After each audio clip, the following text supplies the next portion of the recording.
monsieur l'homme d'affaires, tu es fort. Imaginez un peu le Seigneur qui a créé ces hommes-là. Alléluia. C'est très important de souvent voir le Seigneur, de lui dire, Seigneur, merci. On nous enseigne que prier, c'est parler avec Dieu. Alléluia.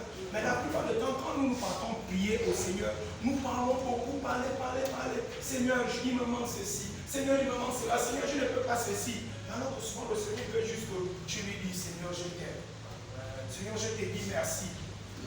Bien aimé, nous ne pouvons pas imaginer le nombre de personnes qui ont été appelées au Seigneur aujourd'hui. Mais même quand tu venais ici, il y a peut-être un taxi avant ou après toi qui a fait un accident et une personne est partie. Et quand tu arrives, tu dis, Seigneur, je te dis merci. Alléluia. Alléluia. Amen. Bien aimé, dans la continuité de l'enseignement que nous faisons depuis quelque temps, la vie et les principes de la croissance. Je demandais au Seigneur, Père, qu'est-ce que je peux dire à ton peuple dans la vie et les principes de la croissance? Et le Seigneur pouvait me parler avec certaines images. Je vais demander à deux personnes de nous lire le premier passage, Genèse 1, versets 1 et 2, et quelqu'un d'autre se prépare pour Romains 12, verset 2. Genèse, chapitre 1, versets 1 et 2, et l'autre lui prend Romains 12. Au verset 1 à 2 est écrit: au commencement, Dieu créa les cieux et la terre. Verset 2. La terre était informe et vide. Il y avait des ténèbres à la surface de l'abîme. Alléluia. Et l'Esprit de Dieu se mouvait au-dessus des eaux. Alléluia. Amen. Il nous dit ici que, au commencement, la terre était informe et vide. Alléluia. Quelqu'un d'autre sur Romains 12, verset 2. Romains 12, verset 2. Ne vous conformez pas au siècle présent, mais soyez transformés par le renouvellement de l'intelligence, afin que vous discerniez quelle est la volonté de Dieu, ce qui est bon, agréable et parfait. Alléluia. Amen. Ici, l'apôtre Paul dit à l'église de Rome que ne vous conformez pas au siècle présent, mais par contre soyez quoi? Transformés par le renouvellement de l'intelligence. Quand le Seigneur pouvait me mettre ces deux versets à cœur, il y a deux mots qui se retrouvent dans les deux passages. Informe, ne vous conformez pas et soyez transformés. Et le Seigneur peut me dire, par la pompe de la transformation. Alléluia. Alléluia. Le Seigneur veut nous parler ce soir de la transformation. Quand j'essaie de chercher la définition du mot informe, littéralement informe veut dire quelque chose qui n'a pas de forme. Alléluia. Et quand on dit conforme, c'est quelque chose qui ressemble à la forme de tout le monde. Et quand on dit transforme, c'est quelque chose qui a une forme et qu'on va donner une nouvelle forme. Alléluia. Amen. Celui qui prend les notes peut écrire le thème de ce soir, la transformation. La transformation. Quand il nous a envoyés sur la terre, on avait la forme que lui-même il nous a donnée. Malheureusement, souvent, là où nous sommes nés, l'endroit où on a grandi, les personnes que l'on fréquente et les choses que nous avons vécues nous donnent une autre forme.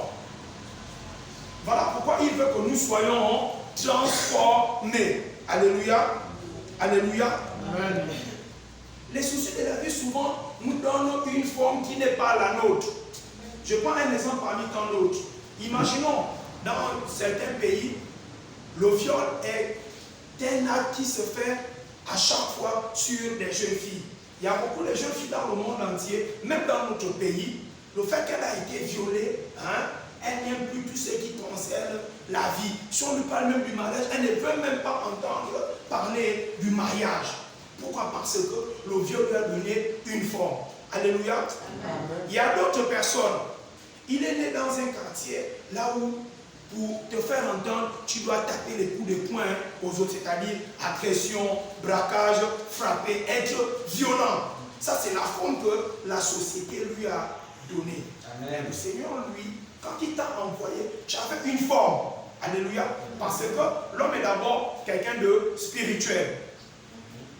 qui a une âme qui vit dans un corps. Adam, quand le Seigneur l'a créé, il parlait avec le Seigneur. C'est quand le péché est arrivé, c'est là où il a pris une autre forme, la forme pécheresse. Alléluia. Et ici, on va voir 3 éléments, sinon 4, qui vont nous parler comment s'opère la transformation selon Dieu. Alléluia. Le premier point dans la transformation, on va parler de la repentance. Alléluia. On va parler de quoi? De la repentance. Dis à celui qui est assis à côté de toi la repentance. Non, je n'ai pas entendu. Dis à celui qui est assis à côté de toi la repentance. Pourquoi la repentance? On va lire dans 1 Jean 1, verset 9. 1 Jean, chapitre 1, au verset 9. Si quelqu'un trouve avant moi, il peut lire.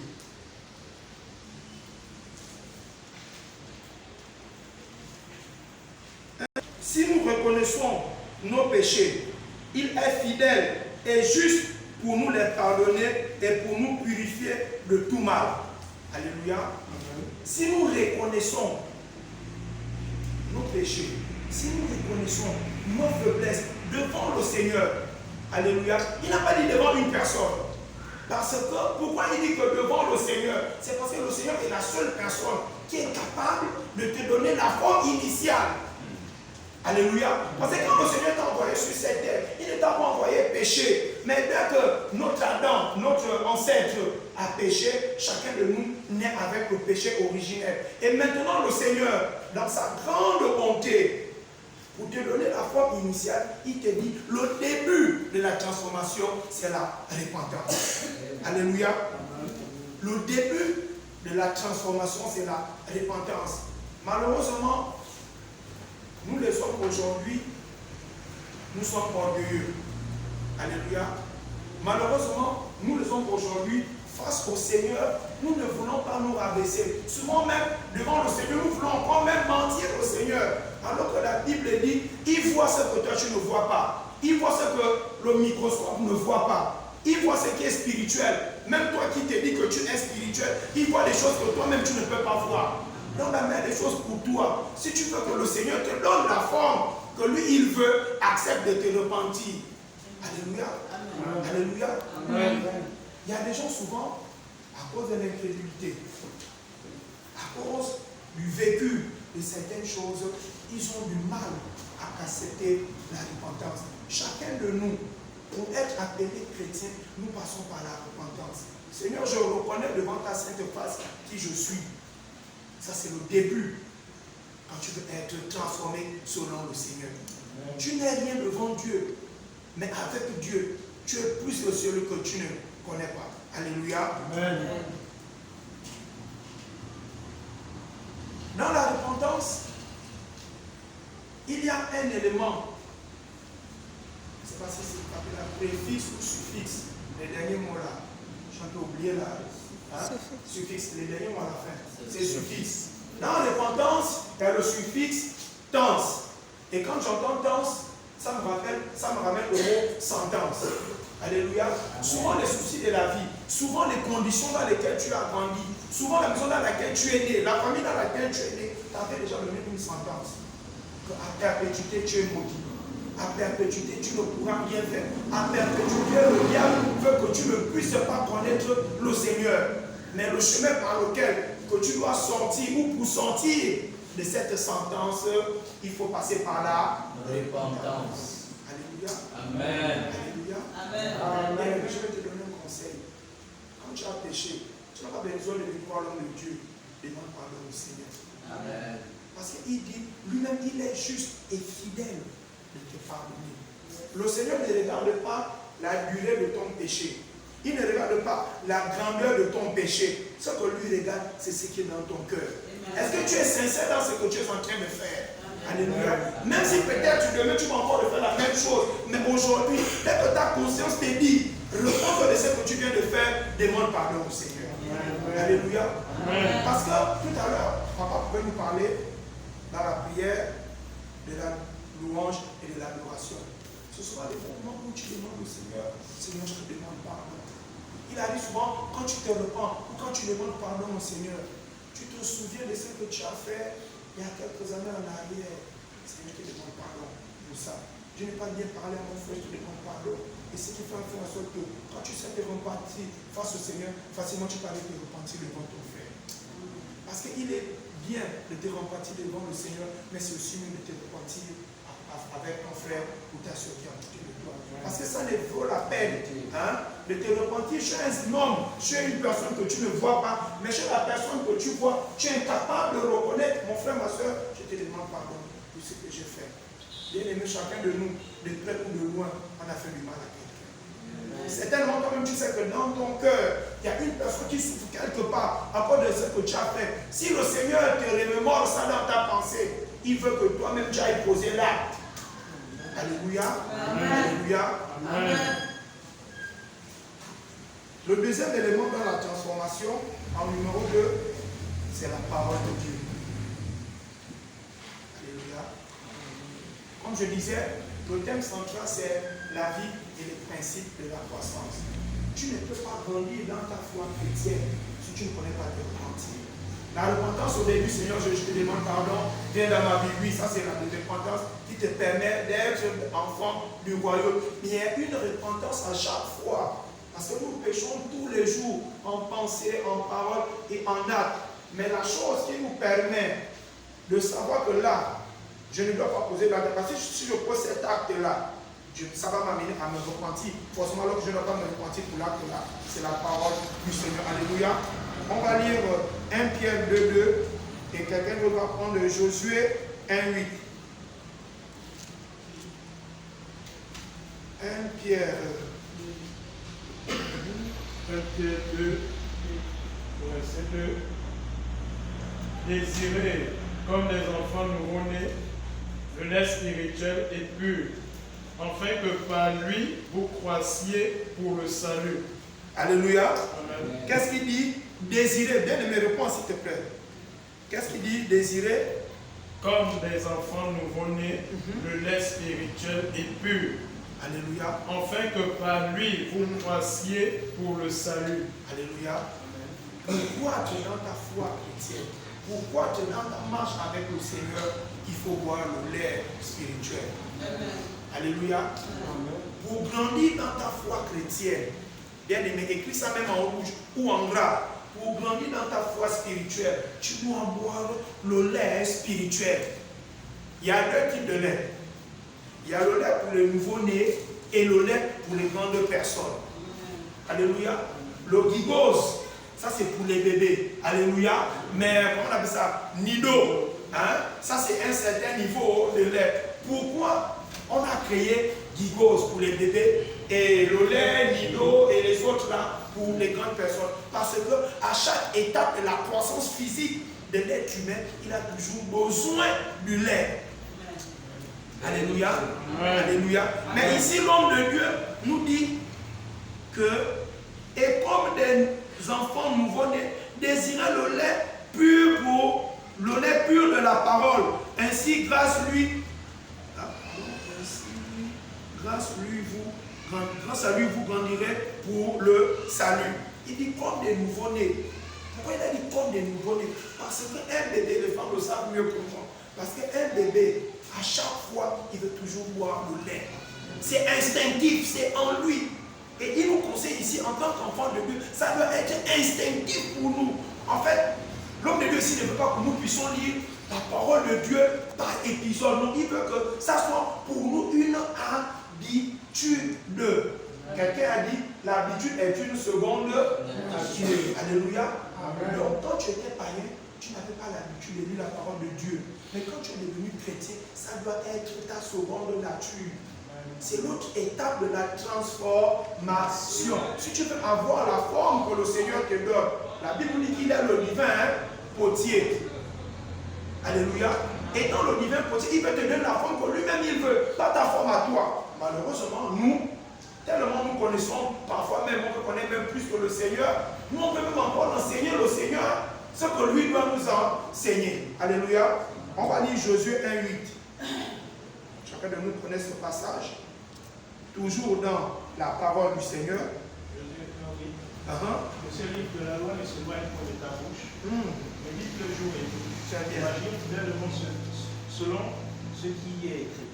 Car c'est alors que tu auras du succès dans tes entreprises, c'est alors que tu réussiras. Alléluia.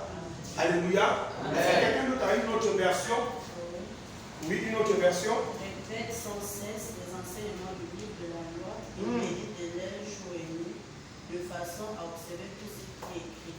Alors tu mèneras à bien tes projets et ils réussiront. Amen. Amen. Il a dit le premier mot chez toi, il dit répète sans cesse. Répète sans cesse. Alléluia. Il veut que ça soit notre quotidien.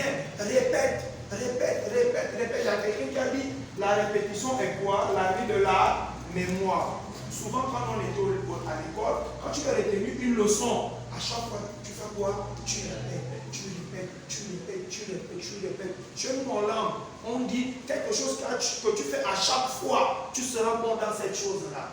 Alléluia. Si tu veux grandir dans ta foi chrétienne, si tu veux avoir la foi que le Seigneur veut que tu puisses avoir, parce que souvent dans nos prières, Seigneur, donne-moi la forme que tu veux. Bien aimé, ça passe par lire, ça passe par répéter la parole du Seigneur à tout moment. Pourquoi? Parce qu'il y a un prix à la fin. À la fin, qu'est-ce qu'il dit? Car c'est alors que tu auras du succès dans tes entreprises, c'est alors que tu réussiras. Bien aimé, tu ne peux pas réussir dans ta foi chrétienne si tu ne répètes pas, si tu ne médites pas, si tu ne lis pas la parole de Dieu tous les jours. Amen. Alléluia. Amen. Alléluia. Amen. Souvenons-nous quand l'Esprit amène le maître Rabbi au désert, il a fait 40 jours et 40 nuits. Regardez un peu la guerre des mots qu'il y a eu entre le Seigneur Jésus et notre adversaire. Il dit, Dieu dit, lui dit, la Bible dit. Quand tel dit, lui aussi dit, la Bible dit, tel dit, lui aussi dit. Pourquoi? Parce que c'était en lui. Bien aimé, si tu veux qu'à chaque fois, quand les situations difficiles viennent te dire le contraire, pour que tu dises le contraire de ce que l'esprit du mal vient te dire, il faut que ce qui est dans la parole du Seigneur soit en toi. Amen. Alléluia. Le Saint-Esprit ne peut pas te révéler ce que tu n'as jamais lu. Amen. Alléluia. Amen. Non, je répète, tu n'as pas compris. Le Saint-Esprit du Seigneur ne peut pas te répéter ce que tu n'as jamais lu. C'est impossible. Parce qu'il faut qu'il sorte de toi ce que tu as déjà consommé. Souvenez-vous dans l'apôtre Pierre, qu'est-ce qu'il dit? Il faut boire le lait. Amen. Alléluia. Alléluia. Amen. Merci Saint-Esprit. Merci Saint-Esprit. Il faut lire la parole de Dieu. C'est indéniable. C'est indéniable. C'est comme un élève qui va à l'école. Si tu n'étudies pas tes leçons, ce n'est pas la magie. Alléluia. Ce n'est pas la magie. J'ai un collègue au marché qui va avec moi. Il est parti pour faire les limites à photo parce qu'il voulait faire le concours de l'armée. Quand la dame qui fait les limites photo, qu'elle fait. Il dit non, montre un peu. Je vais regarder si je suis bien sorti. Il dit non, il faut effacer ça. Ça, je lui dis, frère, l'appareil photo ne fait pas la magie. Si tu es beau en réalité, dans la photo, tu vas sortir beau. Alléluia. Amen. Non, c'est vrai, bien aimé. Souvent, les choses de la nature doivent nous enseigner. Bien aimé, ce que tu as lu, quand tu auras besoin de ça, le Saint-Esprit va seulement prendre ça en toi, il va le ressortir. Amen. Si le Seigneur Jésus n'était pas chargé, rempli de la parole de Dieu, au jour de la tentation, face à son adversaire, il ne pouvait rien dire. Et voilà pourquoi aujourd'hui, nous les chrétiens, on aime les choses comme si on te frotte lui les bonnes paroles. Non. Ce n'est pas le pasteur qui va te dire, va lire la parole de Dieu. La Bible te dit que si toi-même, tu ne prends pas le temps à venir l'étudier, alléluia, suis. Quand tu vas à la pharmacie, alléluia, tu vas pour prendre quoi, les médicaments, n'est-ce pas? Souvent, soit le pharmacien ou quelqu'un qui connaît, quand on va te dire, il faut lire la notice. C'est quoi le rôle de la notice?